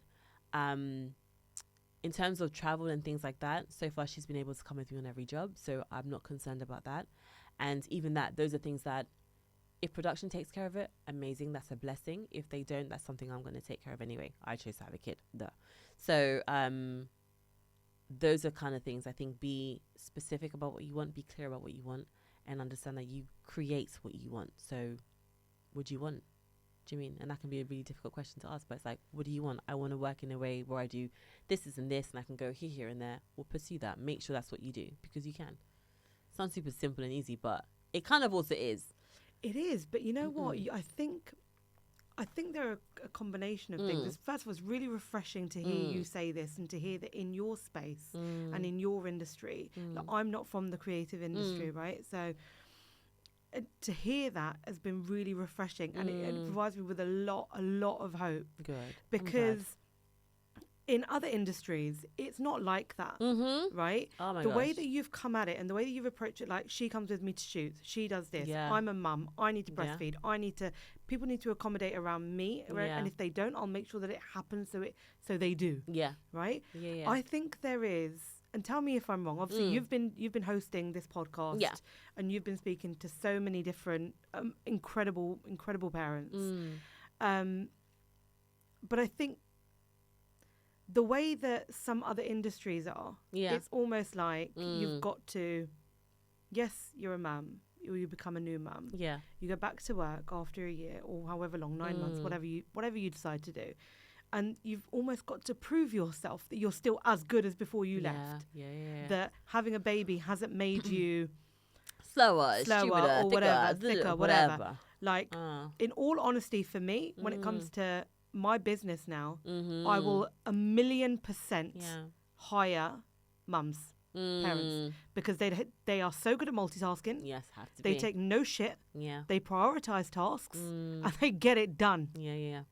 Right? Yeah. But in other industries, it's not like that. Yeah. So, you know, it's really, really interesting to hear about your experience. And I wanted to actually ask you, do you think it's because as new mums or as women, we maybe do you think we have it in our own heads that, well, we've become a new mum, I've been out of the game for X amount of months or whatever, I'm going in and I've now got to juggle X, Y, Z? Because dads don't think this when they go back to work. I know. So why is it that mums do? Yeah. Because dads have been out for 5 weeks, and that's quite long. Yeah. Right? So why is it that mums do? Do you think it's us, or do you think it's the industry, or do you think it's a combination? It's a combination. I think it's a weird societal combination. I'm going to try and stick to Western society because this is where I guess I've spent most of my time, most of my life. But I think it is. I think there's the element of, and you're navigating so many social norms, old social norms versus the new, I guess. We're supposed to have kids and stay home, right? And not go to work. Dad brings home the bacon. That's just what it is. They do that. All right, cool. Then we're now shifting where, no, we can do it too. Women want to have more rights and have more rights. So then we're going to have to balance the two. So now I think there's this element of, well, if you're going to do both, then you have to do both. no one kind of gave the grace of like, okay, you can do both, but maybe do them bit by bit or kind of as side by side as much as you can, if that makes sense. So I think then it becomes a thing on you where you want to prove yourself, because people don't want to give you the grace that, oh, well, okay, maybe you just need a bit more extra time to do X, Y, and Z, because if they do, then it's like, well, I might as well get someone who isn't a mum, who isn't distracted. So because you kind of have those sort of stigmas running around, whether you're, and I almost wanted to say whether it's things that you're projecting, but there is an element of like, oh, well, you're a mum, so you can't really do, because you got the kids to get back to you. Oh, you've got to do, yeah. People kind of say those things to you already. So I think it kind of, there is a bit of a chip on your shoulder a little bit. You know you've got more to prove. And even if you're in a space where you don't, somehow you being a mum will come up. And it comes up in a way that lets you know that, oh, I guess you can't do that. Or you can't do that anymore. Or you've got to think about this now, don't you? There's this thing that happens that makes you feel like it's a bit of a crutch, or it can make you feel like it's a bit of a crutch or a bit of an issue or a bit of a handicap in some way. So now you've got to over excel. You have to prove that you are exactly the same pre-baby. If anything, you're even better, which then can put you in a space where you may start to burn the candle at both ends, and you're killing yourself a little bit faster now, because you have put this thing on yourself where you have to deliver in a certain way. So I think there's a weird sort of like thing that we kind of go through where there's an element of that versus, no, I'm going to take my time and give myself grace, versus, fuck it, I can't do it, I don't have the time, versus, fuck it, I am going to do it and do them both and do it well. So it's like a weird little conundrum that you find yourself in, and it's something that partly is self-imposed, partly is down to what society puts onto you, and partly what your work space puts onto you as well. And then it becomes a thing of how do you juggle that, and then also, what are you going to give a fuck about? Do I care what this person's going to say about me or thinks about me that I'm never going to see again, or I see 5 times in a week or whatever it is? Like, how much do you give a shit about that? And I think once you decide about the things that you care about, I think those things eventually ebb away as best as they can, like they kind of do. Because if you know you need to make sure you're earning, and you know you need to make sure there's food on the table for your kid, even if you're doing with your partner or not, they're the things that you need to care about. Go do your fucking job, however you're going to do it. If you're working part-time, great, you're working part-time. Kill those hours, be fantastic. Come home and do the things that you need to do. So it is a weird thing. And it's true, men don't think that way, at least not from what I've noticed. And if anything, I think there's a pressure of making sure that they provide for their family and look after their family. So I think there's an element of maybe working more, or making sure that they're multiplying their revenue streams and however that they need to. So I think there's that pressure instead.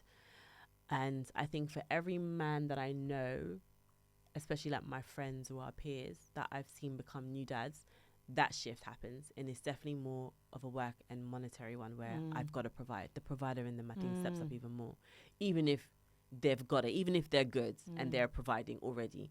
There's just like that comes up. So that's the kind of pressure I think they put in themselves. Whereas we're very much, I've got to prove that I'm just as good, if not better, now that I've got a kid. Yeah. And that's really difficult. My thing, I definitely have the, I'm just as good, if not better. And if ever anything happens in a space where Zena's had to come along to stuff, it's never a thing. I'm always, she's a baby. She's gonna do whatever she's gonna do. I'm always aware of how I react to whatever's happening.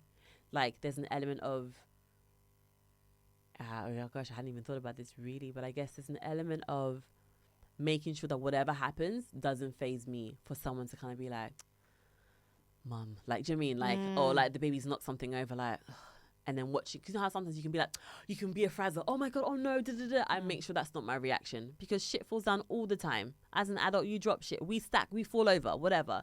So I don't ever have a, oh, Zena, why, or whatever else, because you're also learning. So I try to make sure I stay in that space and in that realm, no matter where I'm at, because you will definitely have people look at you like, oh, like what, like why have you let the kid do X, Y, and Z? Zena doesn't really dick about like that. She's a really good kid actually, and she already knows from certain tones, do not touch that or go over there. So that's cool. But people will still have a reaction. Yeah. And I think it's how you react to that informs them on what to do. So yeah, it's always the external variables that just can fuck shit up if you're not built in a certain way or have your boundaries set up in a certain way. Yeah. That was an interesting convo. Well, I hope I answered your question. No, it did answer my question. You! It did answer my question. Right, okay. So. Yeah. What's next? What's coming up? Woo! What's next for Raychel? What's next is elevating this podcast even more. See, work immediately. Elevating the podcast even more, building the community even more. I think I'm now boring stuff that nobody needs to know about, but I'm now looking for a different space because I kind of want the podcast to represent the vision that I had for it more and make sure it's more in alignment with that. So I kind of want more sofas. I want more of a feminine space and less industrial, and I got all the stuff, all the ideas for the podcast, obviously. Work-wise, all things acting, music, all that kinds of stuff. As it is what it is in the sense of, you know, auditioning for things, and there's actually a short film that I've written that I'm getting done. So kind of building the team behind that. Super excited to do that. It'll be the first time where something I've written is being put to film. So super excited, super freaking nervous. So yeah, just projects, getting the short done, auditioning for shit, more work, podcast. Can I ask, was the podcast your baby when you were on maternity leave? I get it. Like, was it your project? Wasn't. No, it wasn't. What was your project? What did you do? I wrote a book, which I've actually, the illustration and stuff is done. Did you? It's a kid's book. I haven't mentioned this. Oh, no, before, you have mentioned it. Sorry, yeah. No, it's a kid's book. That's all done. But I've been going back and forth with the illustrator. Driving me nuts, but it's fine. So that's all done. And it's pretty much completed. But like, there's one flipping like grammatical thing I need fixed that's taking ages to do or whatever. So once that's done, then I can kind of like get that published. So it's a book for children. But yeah, so ages 3 and up, I would say. And it was written, that was inspired by Zena for sure. I think I was doing something. She was super young, maybe, I want to say maybe like 8 months or something. And I was working, and I think she tried to get my attention, and clearly I'd missed that. So she moved whatever I was holding, and I think it was my laptop. I think she moved out of the way and she tilted her head like to put her head in my line of sight. And I was like, first of all, the cutest thing I've ever seen. Oh my God, she got my attention. Amazing. But then I was like, oh my God, I had ignored my child. Oh my goodness, how could I? And so it kind of inspired the book, which is called Mummy, Do You Love Me? So it's oh God. I know, right? So I guess in those moments where you are working or you are doing this, whether it's cooking or cleaning or on the phone or whatever else, there are going to be times where I guess your kid may feel neglected or just feel or not quite understand why you're not there, present, like being present with them. And it follows the story of baby Zena in the book. It's named after her. So she's a character in the book, sorry. It follows her journey throughout the day where she's trying to get her mum's attention, and it's not working. And then we kind of resolve it and have the conversation at the end of the day. So that was what that inspired, and I can't wait to have that. That is wonderful. Yeah. I think I need that. Well, does it help the kid to understand what mum's doing? Yeah. That's amazing. Yeah, I'm definitely going to like pre-order about 15 copies of them. Very welcome. So they can like remember that. There we go. So that's that. Well, that was the main project. The podcast kind of came. That was birthed from a space of there was just so much that wasn't talked about pre. That's what I wanted to ask actually. Yeah. So you've started this podcast. Yeah. Why did you start it? Why do it? Why did you do it? Because there just isn't enough information out there about child building, making them, rearing them, what can happen, the weird things you go through, the weird growths your body can have, or the afflictions that they can have, or how diet impacts having a kid or falling pregnant, all that kinds of stuff. There's just so much research you have to do if you're that way inclined, by the way, because some people might just go with the flow and not look up anything at all. And I get it might not be your style, but also it might have been really difficult, or it was just a bit too confusing for certain things. So it kind of made me feel like, you know what, as much as our elders and our aunties tell us so many stories about things, I mean, my mum would be like, oh my gosh, have a kid. It's not hard. It's not expensive. It's not painful. It's fine. Mum, why are you lying to me? Do you mean? Exactly. So it's kind of like, as much as we have our elders who tell us really funny stories and anecdotes and stuff. They lie to you. Oh, completely. Everyone lies to you. Completely. And it's like, let's have a space where it's just honest. It's truthful. It's raw. It's exposed. And highlight how different every experience is. but also really highlight that it can be done. And not even to try and coin the phrase, you can have it all. But the point is, if you want to have a child, if you want to have a family, and you are a working woman who has a career or is building a career, this is how you can do it. This is how we've done it, and we are doing it. So I really wanted to have a space where you can pull information from an archive that's just truthful. I just wanted more truth, I guess, when it comes to having kids. You've had a lot of inspiring mums on here. Yeah, and there's more to come. I'm super excited about the other episodes that are coming up. Because everyone has gone through something completely different to the other one. Honestly, no birth story has been the same. No work story has been the same. And I just think there's so much you can glean from it for anyone at whatever stage of life you're at. So yeah, that's that's what inspired this. What's next for the podcast then? Well, aside from me hammering on about a new space and having like a whole crew, I guess I just really want it to have more guests on there, share more on the whole sort of medical side of it all. And also, do you know what? I would love to be able to take it on tour, fill up some spaces, some venues where we can just get parents in the room, women in the room. We can have a live audience and talk about things and have live Q&As and more people sharing their stories. And yeah, that's kind of it. I really want to see a growth in the community and people knowing that this is a community where you can come and talk your shit and not feel judged. I try my best to be non-judgmental because who has time for that? And it's not a one size fits all at all. So come and talk about motherhood and how it's making you feel and how you're dealing with it all, and just get shit done. Do you know what I mean? So community, baby. Being a mum. Yeah. You're not a new mum anymore, my love. I know. I keep trying to hang on to this. You're not a new mum. She's 2 now. Fine. You thinking about having any more? Yeah, I just don't know the how or the when. Go back to that first conversation of are we doing it, are we not? That. Right? That weird high-pitched shit that you were doing with Max. No, I know we want to. We both have siblings. I come from a big family. Max comes from a big family. He's got 2 other siblings. I've got 5 siblings. There's a lot of us. So there's so many of us. It's like me. There's so many of us. There's so many of us. But no, I do. I really do. I just don't know. Even now more so, I just don't know the how. And also, oddly, I don't know if you ever had this before you had your second. I don't know. I don't feel like I've finished with Zena. I don't feel like I've finished my time with her, my concentrated time with her. You're never gonna. The guilt I felt when I got pregnant. Yeah. Honest to God. Shit. Yeah. My God. Because I got pregnant when Athena, my eldest, was 1. Yeah. So I had them very close together, right? Oh my God, yes. I had 2 under 2. What the fuck was I thinking? That's one thing I'll say. If you are considering having 2 under 2, really consider it because it's not for the weak. I've got a friend who's really considering it. It's not for the weak-hearted or the weak-spirited because they will break your spirit. Anyway, I could not. The guilt I felt because my baby was a baby. Yeah. Right, she was 1. Now that I think about it, and she was so tiny when Aria, my youngest, was born. And all through my pregnancy, I was like, "What have I done? What have we done?" Like I kept on thinking, I don't know how I'm going to love anything as much as what I love Athena.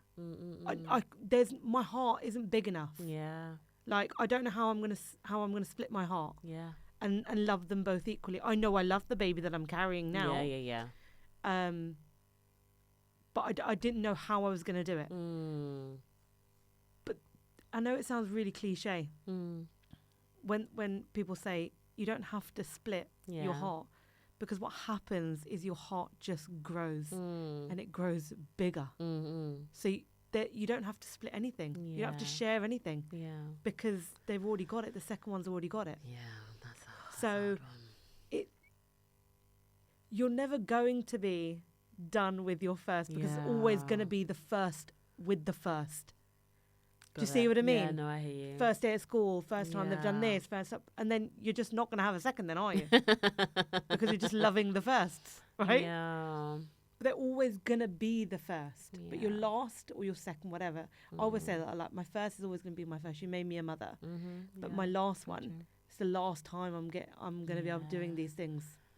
And that's a killer. Oh my gosh. And that makes me want to get pregnant for a third time. Does it? But I'll probably get divorced. My husband will divorce me. Really? Like, yeah. I don't know. We were saying something the other day with my brother-in-law, my sister, and I was like, the next 9 months are like really pivotal. Yeah. My brother-in-law was like, why are you pregnant? And like Ramneek, my husband, just looked at me and he was like, what the fuck? Are you? You better fucking not be. I was like, what? Just rude. I can imagine him. It's like his face was like, what? Yeah. But anyway, where was I? What were we talking about? No, if we're gonna go again, innit? Yeah, if we're gonna go again. I know we want to. I just the logistics of it all. I don't know. That's the bit I don't know. And I mean, you're never gonna know. So I guess why not? It's never gonna be the right time. Do I say this out loud on a bloody podcast? There's one thing that I really I'm not pregnant right now. Okay. No, there's just there's one work milestone that I really want to achieve. Okay. Then I can just okay. You can take the pressure off. So I'm like, well, if you want the next baby, you better get it done then. Yeah. So that's what it is. There's just this one thing I think, and then I can just, all right, take me wherever you want to take me. Wind, all things, let's go. What a weird way to put it, but my hands are up and I'm saying it. Okay, fine. Take me places, I'm good. But yeah, but no, we'd love to. I'm excited, but fair enough. Okay. We're never really done with the first. Yeah.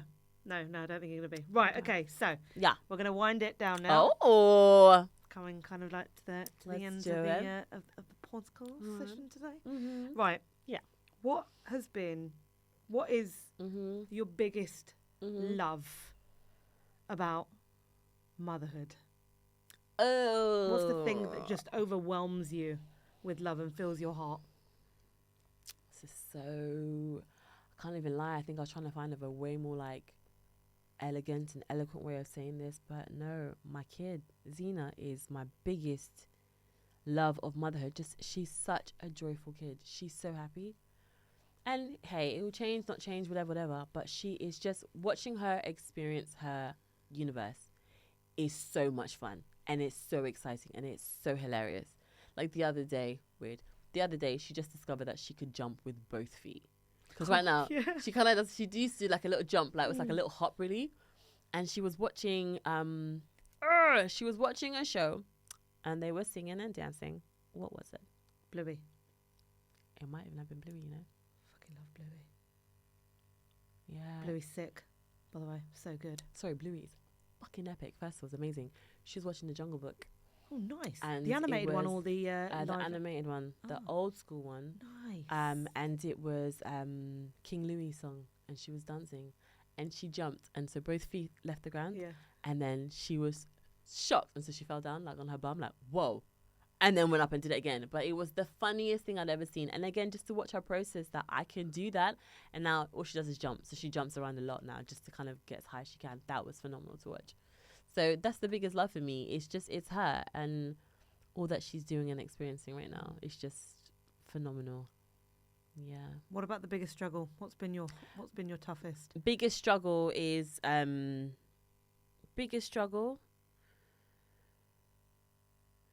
forever trying. I'm not necessarily the biggest warrior, but I know that I want certain things done or in place so that I don't have to think about X, Y, and Z. So I think it's the future, thinking about what does she need, what does she want, making sure she's equipped for this. How is the world going to impact her? Like that's my biggest struggle, and I need to let that go because you can't control those things at all. But the first time a kid pushes her over or says no to her, because she's surrounded by such love constantly, so she doesn't have negativity in her space. There was a couple of times a kid might not want to share something with her, but she doesn't quite understand. So she's like, so she'll rephrase how she's asking, "Can I please have it?" Or Zena's turn. Like she finds other ways to speak to you. She hasn't quite understood that a kid is like, no, like I don't want to share with you. I don't want to give it to you just because I don't. So that to me, the first time a kid pushes her over, I'm not ready. I might be going to jail. Please don't go to jail, Rach. I beg. But it's like, I don't know if I'm ready for those things. The future stuff, her first hurts that are going to happen, I'm not ready. That's my biggest struggle. Can I just come in and say that there are some kids which is... I was going to say it. I don't think I'm allowed to. You can say what you want. Some kids can just be wankers at times. No, like, yeah. Just really mean. I get it. Just really shitty. Yeah, and I get that they're learning and they're growing and they're processing, blah, I get it. But don't be a dick. fucking prick to my kids. Innit? That's what I resonate. Max is like, Rach, they're kids, calm down. No, I don't care. No, I don't. No. Anyway, so it's the whole thing for me. But Nick will legit say to me, you just called that 2-year-old a prick. And I'm like, I get it. yeah. I'm still working on myself. Not my own kid, by the way. I'm like, I'm still working. I'm still growing as a person. Maybe I'll get there. I don't know. It's like this weird lioness thing that comes out in you, isn't it? Like their mind. Like I swear, you go, you say hello. She said hello to you. I know. You fucking say hello How back. can you not want to play with my kid? Exactly. My kid is amazing. How dare you? Are you insane? How dare you? Have you not seen Don't that ignore smile? her. Listen to me. Mm-hmm. Anyway, Yep. I'm still growing, like I said. Look, I'm at the point like even like her nursery teachers when they say like she had to sit on the seat because she's being a bit naughty. I'm like, who the fuck puts my kid on a seat because she's being naughty? I was like, Athena, you are not naughty. Never. You are kind. Oh, you're a bit of a chatterbox and you're a bit mischievous. But that doesn't matter. Exactly. And also, we don't use like good or bad or like you're naughty and you're good because I think that's got like negative like I get it connotations to it. it. Exactly, or like and it impacts them a little bit. So we don't tend to use that. Yeah. So I don't like that kind of stuff. But yeah, I'm getting to the point where even when the teachers are saying shit to me, I'm just like, oh yeah, it's fine, don't worry about it. Fucking chill out, mate. Yeah. Ditto. I'm going to be the worst when they go to school. She's going to school next year. Oh my God. Forget her being in the head teacher's office. I'm going to be there more often because I've argued with someone, like someone's kid, someone's mum, someone's teacher. Yeah. So, Ambika, we have you here again today because at the gates today we noticed how you knocked over. Wait, my bag was just big. Okay, they got in the way. We've got things to go through. So, I'm nervous about this. that's my biggest struggle, babes. Okay. Yeah. And what's been your biggest takeaway from motherhood? But not to confuse that with your advice, your nugget of advice that I want you to give. Okay. Because I'm going to do that one at the end. Okay. So what's been your biggest takeaway? My biggest takeaway? Ooh, oh my gosh. I don't know what my biggest takeaway is. My biggest takeaway from being a mother? This whole journey. You know what? What just came into my mind was you can do it. That's my biggest takeaway. From the moments where I am overwhelmed in the sense of there's no food cooked, the place is a mess, I haven't done this. It's just, I always have to take a breath. I have to step away, take a breath, and it's like, you can do it. You just got to take this step and this step. I do everything in steps. Just do this one, then do that one, then do that one. You can do it. That's my biggest takeaway, knowing that I can do it. I have to remind myself at times, but I can do it. That's my biggest takeaway. That's annoying. That's probably my advice as well. But I'll try and give a different nugget. Try and give overall, right? So what is the one thing that you would say about motherhood and like maybe like, a piece of, and that could be like the piece of advice or that could be something inspirational. You know what? Do you know what? I think the piece of advice I would give is talk to people. And I know people offer a lot of unsolicited advice. And I know that there's this element of because someone's done motherhood longer than you or they've got more kids than you, there's an element of like, well, I know what I'm talking about, whatever else. I get that. And that can be quite difficult to navigate. But I think it's important to talk to people to let them know how you're feeling. Because one thing I have to say, there is definitely like a sisterhood within motherhood, which is amazing. And a mum will always hold space for you. She really will. And there's no thought that's too dark. There's no question that's too silly. There's no sentence that's too stupid.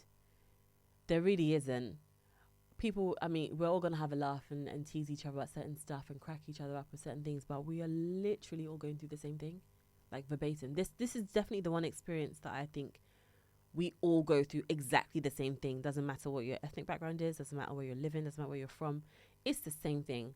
I can speak to a woman who was born and raised in France and is raising her kids here. I can speak to someone who is from India. I can speak to someone who's from flipping, trying to think of another far off place. Jamaica to Nairobi to wherever you're from, it is the same thing.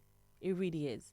And it's always fun when I'm watching like elders walking around, grandparents walking around and stuff, and they have such a look of nostalgia and they're reminiscing certain stuff.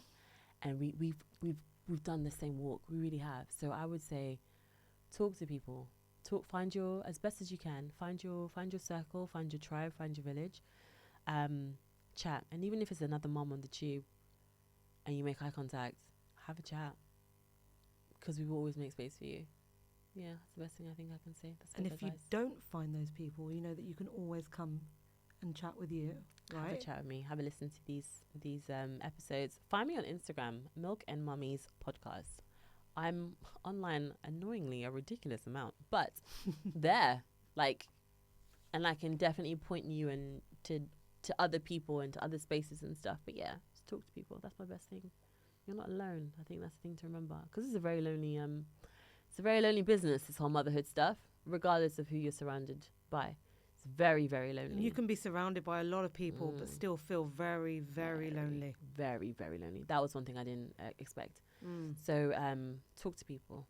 And sometimes, hey, fuck it, speaking to a stranger might be what you need as well. Yeah. Like, I'm not going to see you again. I can offload. But like, I still stand by that. Talk to people. Yeah. I love that. I love that this podcast as well, and what you're doing, you know, with the community that you're building, it can... I think in motherhood what happens sometimes is you start watching other people, like, oh, how is she doing it? She looks like she's got it all together. How is she managing doing everything and being so like you know, polished and put together and looking so amazing and blah blah blah.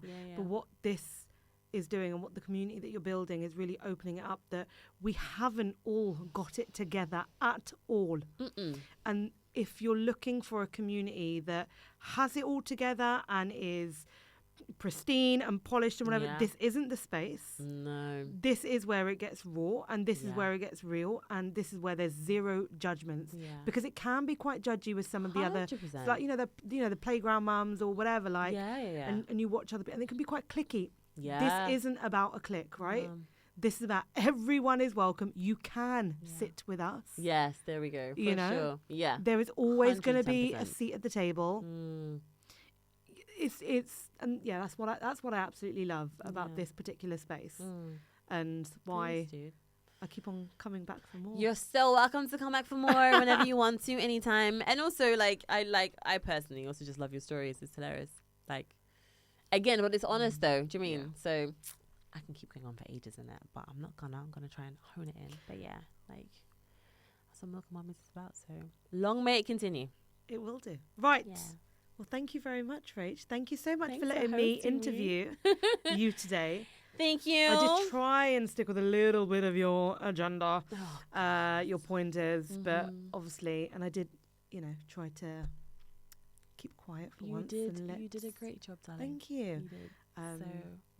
Any time you'd like me to interview again, please do call me back. jumping as the guest host, 110%. No, I really loved this. This is fun. Thank you. Yeah. Thank you for sharing your story and your vulnerabilities and I don't know how to end a podcast. I was about to say, you're struggling to sign up. Well, I mean, like, okay, so over and out, I guess. Out. Is that what you say? All right. Peace and love to you all. Stay strong, mamas. You've got this. Lots of love from Rachel and Amber.